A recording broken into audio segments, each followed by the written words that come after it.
Welcome to Keto Pharmacology. I am Dr. Sahej Zafar, and for those who are new here, I am an Associate Professor of Pharmacology in CMS Lahore Medical College. Today we are going to discuss the clinical pharmacology of drugs which are used in the treatment of heart failure. Do not skip this video if you want to know the answer to the case study that is given in the 14th edition of Kaizen Pharmacology. In this case study, a 55-year-old man suddenly experienced shortness of breath with exertion while he was on camping. Poorly controlled hypertension for 15 years, or swelling of ankles and feet and increasing fatigue. ठीक है? With this background, जब उसका examination हुआ तो there were crackles which were noted at both the lung bases and उसका jugular venous pressure elevated था. Liver was enlarged. Also there was edema, and their echocardiogram showed a poorly contracting heart with an ejection fraction of 30% while the normal is 60%. Presumptive diagnosis was class 3 heart failure with reduced ejection fraction, and what treatment is indicated for this patient. If we focus on this history, there are so many points given here. एक उसके risk factors दिए हुए हैं. Hypertension उसका सबसे clear important risk factor है which needs to be treated unless उसके patients को फ़र्क, सिम्टम्स को फ़र्क नहीं पड़ेगा. ठीक है. Then the shortness of breath, उसको क्रैकल्स हैं लंग बेसिस में, दैट मीन्स कि देयर इज़ पल्मोनरी कंजेशन. उसका जूगुलर वीनस प्रेशर एलिवेटेड है विच पॉइंट्स के उसका राइट हार्ट फेलियर की तरफ जो है वो सिचुएशन जा रही है, बिकॉज राइट हार्ट जो है वो बैकलॉग क्रिएट कर रहा है इनटू द वीनस सिस्टम, जिसकी वजह से उसकी जेवीपी एलिवेट हुई हुई है. ठीक है. उसकी स्वेलिंग है फीट में, जिससे अगेन पता चल रहा है कि there is fluid overload, increased preload. ठीक है जी. फटीग ज़्यादा है, दैट मीन्स उसकी शॉर्टनेस ऑफ ब्रेथ, उसका कार्डियक आउटपुट जो है वो उसकी जो एक्टिविटी है उसको सपोर्ट नहीं कर रहा. ठीक है जी. और echocardiogram ने वैसे भी सब कुछ क्लैरिफाई कर दिया कि इजेक्शन फ्रैक्शन रिड्यूस्ड है, कार्डियक आउटपुट रिड्यूस्ड है as compare to normal. Class 3 heart failure क्या है? For us to know that, हमने पहले एक क्लासिफिकेशन पढ़ी थी. अमेरिकन हार्ट एसोसिएशन क्लासीफाई करता है हार्ट फेलियर को into categories. Now let's see कि उनको मैनेज कैसे करना है. अब कैटेगरीज की मैनेजमेंट कैसे है कि if a patient has class ए और प्री फेलियर, जिसे हम कहते हैं कि उसके रिस्क फैक्टर्स हैं लेकिन उसको कोई सिम्टम्स नहीं है, तो it is important that at that stage आप उसके रिस्क फैक्टर्स को कंट्रोल कर लें. If the patient is hypertensive, you control the hypertension, you give the antihypertensive drugs. If the patient is diabetic, you control the diabetes, you control the lipid profile. आप उसके risk factors को इसी stage पे अगर cater कर लेंगे तो it would not turn into heart failure so soon. Let's say the patient presents with symptoms with severe exercise, class 1 according to New York Heart Association or B according to American Heart Association. तो उसमें आप क्या करेंगे? You will start off with the ACE inhibitors and you can give diuretics and beta blockers in such patient. और ये हम chronic heart failure की बात कर रहे हैं. If a patient presents with class 2 और class 3, जिसको कि American Heart Association C class heart failure कहता है, which means that the symptoms are marked और mild exercise के साथ आ जाते हैं. या तो ये कि ज़रा ज़्यादा एक्सरसाइज करे सिम्टम्स आए तो वो क्लास 2 कैटेगराइज होगा, और अगर वो थोड़ी सी एक्सरसाइज करे और उसको सिम्टम्स आना शुरू हो जाए, शॉर्टनेस ऑफ ब्रेथ होना शुरू हो जाए, दैट मीन्स कि वो क्लास 3 हार्ट फेलियर पे फॉल कर रहा है. At this stage you need to add an aldosterone antagonist to the patient, because वो जो फ्लूइड ओवरलोड हुआ हुआ है उसको जब तक आप ठीक नहीं करेंगे, रेनिन एंजियोटेंसिन एक्सिस को जब तक आप मॉडिफाई नहीं करेंगे, तब तक आपके पेशेंट के अंदर fluid overload, pre load and after load decrease नहीं करेगा. Digoxin is also an option here, लेकिन rarely used now. And then there are nitrates and neprilysin inhibitors and hydralazine, which are multiple vasodilators that can be used at this stage. Then there is class 4 heart failure, in which there are symptoms at rest, which is an acute situation almost, because otherwise क्या है कि जब तक आप उसको transplant ना offer करें या कुछ surgical management offer ना करें, there are very little chances कि वो patient improve करेगा. The patient is not able to maintain daily activities. उसको बैठे बैठे सांस चढ़ रहा है. So you need to do something about it. Serious. Management of chronic heart failure, हमने सारी drugs पढ़ ली हैं जो heart failure के treatment में use हो रही हैं. The first and the foremost important thing is lifestyle modification and risk factor modification. We have already talked about it. Sodium removal with the diuretics. Diuretics का बहुत strong role है heart failure में, especially when there is pulmonary congestion and swelling. जब तक आप fluid को कम नहीं करेंगे तब तक पेशेंट के सिम्टम्स रिलीव नहीं होंगे. ठीक है. डायूरेटिक्स में you can give them furosemide, or you can give them thiazide depending upon the severity of the heart failure. Generally, furosemide is reserved for very severe patients. You can reduce the afterload by giving ACE inhibitors. ACE inhibitors are first line drugs for the treatment of chronic heart failure because they also prevent the cardiac remodeling, as we discussed in our previous lecture. Then we can reduce the excessive sympathetic stimulation, that is the culprit in the decrease in the cardiac output in heart failure patients, and for that we can give beta blockers. Beta blockers, सारे के सारे beta blockers are not recommended for heart failure. There are certain beta blockers like nebivolol, metoprolol, bisoprolol, carvedilol. These are the beta blockers which are preferred for the treatment of chronic heart failure. अगर सारी drugs के साथ काम ना चले तो you can then go to vasodilators like hydralazine, nitroprusside. आप उनके ऊपर शिफ्ट कर सकते हैं पेशेंट को.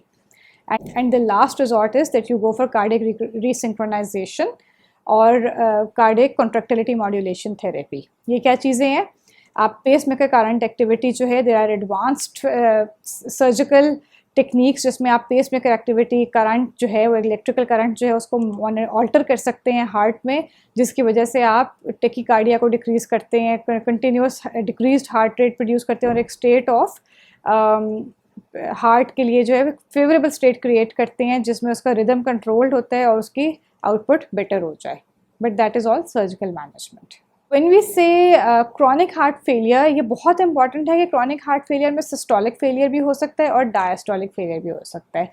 Now revising the first lecture, systolic failure क्या था कि जिसमें the heart is unable to contract properly and pump the blood properly. ठीक है, जिसमें सिस्टली में प्रॉब्लम आ रही है, that is systolic failure. While on the other hand diastolic failure क्या है? That the heart is unable to dilate properly. Heart accommodate नहीं कर रहा, फिलिंग जो हार्ट की है वो इनएडिक्वेट हो रही है. सिस्टोलिक फेलियर में आउटगोइंग ख़राब है, डायस्टोलिक फेलियर में इनकमिंग ख़राब हुई हुई है. ठीक है जी. Important thing to notice here is कि जो आपका बिग कैटजिंग में जो चार्ट है वो ये कहता है कि सिस्टोलिक हार्ट फेलियर में सिंस कार्डियक आउटपुट डिक्रीज्ड है, एजेक्शन फ्रैक्शन डिक्रीज्ड है, डायूरेटिक्स आपके फर्स्ट लाइन ड्रग्स बन जाते हैं, स्पेशली आपके पास एडीमा हो तो. Then you can give ACE inhibitors और ARBs, और उनका एडवांटेज क्या है कि वो मोर्टेलिटी को डिक्रीज करेंगे by decreasing the cardiac remodelling. बहुत इंपॉर्टेंट इफेक्ट है, लाइफ प्रोलॉन्ग करेंगे. Then we can give aldosterone antagonist and beta blockers for the same purpose.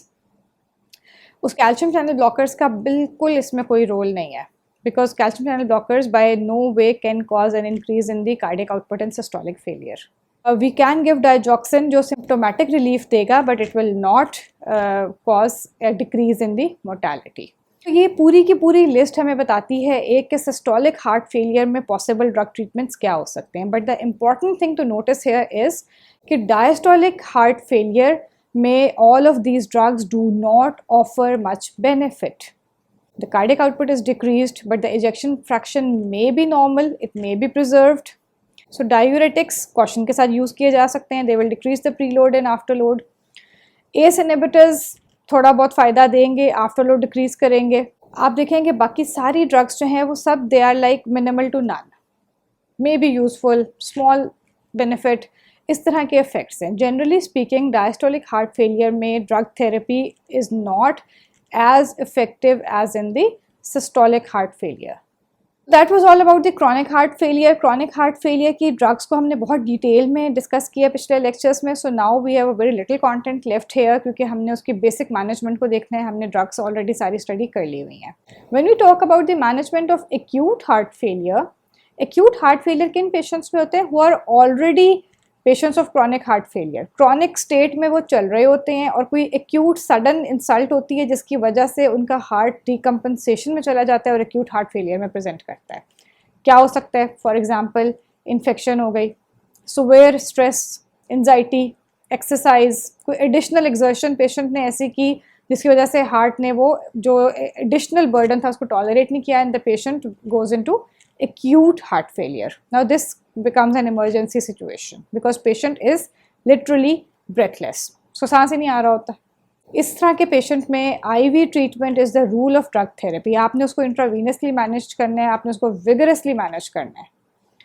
Diuretics में furosemide is the most commonly given drug because वो immediate fluid overload को decrease करती है जिसकी वजह से आपके जो लंग्स हैं उनके अंदर से कंजेशन डिक्रीज करती है, रिलीफ होती है और पेशेंट की ब्रीदिंग इम्प्रूव करती है। जब पेशेंट की ब्रीदिंग इम्प्रूव करेगी तो उसकी एंजाइटी डिक्रीज़ करेगी, एंजाइटी एसोसिएटेड सिंपैथेटिक स्टिमुलेशन जो है वो नीचे आना शुरू हो जाएगी, जिस वजह से खुद ब खुद हार्ट फेलियर के सिम्टम्स इम्प्रूव करना शुरू हो जाएंगे। बीटा एगोनिस्ट इस कंडीशन में दिया जा सकता है इन पेशेंट्स जिनमें अपना ब्लड प्रेशर, अब वो पेशेंट इतना कार्डियक आउटपुट लो हो गया हो कि वो मेंटेन ना कर रहे हो। ये बहुत बहुत सुवेयर स्टेज बन जाती है। The patient is in such decompensation कि इस स्टेज पे अगर आप पे उसकी जो थोड़ी सी सिंपैथेटिक एक्टिविटी रह गई है, जो उसके हार्ट को चला रही है, आप उसको भी सपोर्ट नहीं करेंगे तो it is possible that the heart will stop beating now, because अब वो मेंटेन कर ही नहीं सक रहा कार्डियक आउटपुट को। At this point giving beta agonists like dopamine और dobutamine can actually help in increasing the heart rate and force of contraction, providing a temporary boost जिसकी वजह से आपकी इतना इनफ कार्डियक आउटपुट प्रोड्यूस हो जाए कि आपका ब्लड प्रेशर मेंटेन रहे, पेशेंट का रीनल शटडाउन ना हो, सेरेब्रल इस्कीमिया ना हो।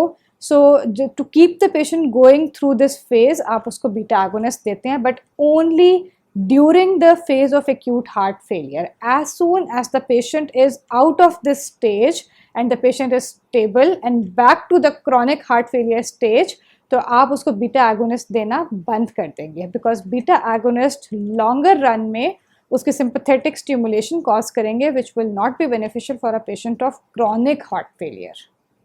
Vasodilators like nitroprusside and nitroglycerine, nitroceratide, they can help in patients of acute heart failure because vasodilation will cause a decrease in the preload as well as a decrease in the afterload.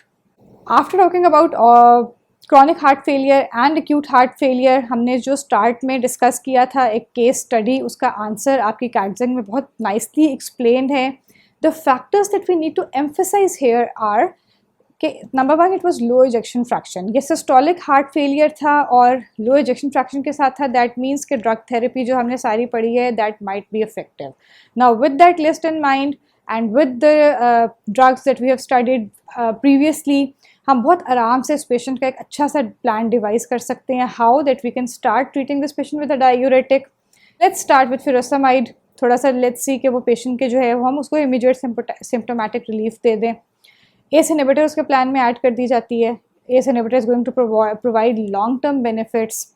यहाँ पे they have suggested digoxin as well, but clinically speaking digoxin अब बहुत rarely use होती है. There are other options like addition of a beta blocker which will help in control of the blood pressure also, but again beta blockers को बहुत cautiously low dose पे long term दिया जाता है, otherwise they cannot be of much benefit. There are newer drugs available which can be added to this regime also if the patient does not respond to this classic therapy of diuretics, ACE inhibitors and beta blockers. Alright, this was a very small topic because this was all that was left out of this topic of heart failure. I hope this video helped you. If it did, do hit the like button and do subscribe if you haven't done so yet.